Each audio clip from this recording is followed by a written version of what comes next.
ಇಲಿಪಾಷಾಣ ಸೇವಿಸಿ ಗಂಭೀರಾವಸ್ಥೆಯಲ್ಲಿ ಆಸ್ಪತ್ರೆಗೆ ದಾಖಲಾಗಿದ್ದ ವಿದ್ಯಾರ್ಥಿನಿ ಸಾವನ್ನಪ್ಪಿರುವ ಘಟನೆ ಬೆಳ್ತಂಗಡಿ ತಾಲೂಕಿನ ಬೆಳಾಲು ಗ್ರಾಮದಲ್ಲಿ ನಡೆದಿದೆ.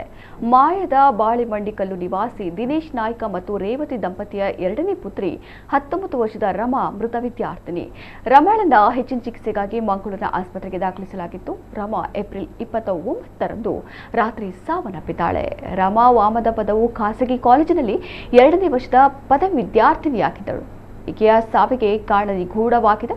ಧರ್ಮಸ್ಥಳ ಪೊಲೀಸ್ ಠಾಣೆಯಲ್ಲಿ ಏಪ್ರಿಲ್ 30ರಂದು ಆತ್ಮಹತ್ಯೆ ಪ್ರಕರಣ ದಾಖಲಾಗಿ ತನಿಖೆ ನಡೆಯುತ್ತಿದೆ.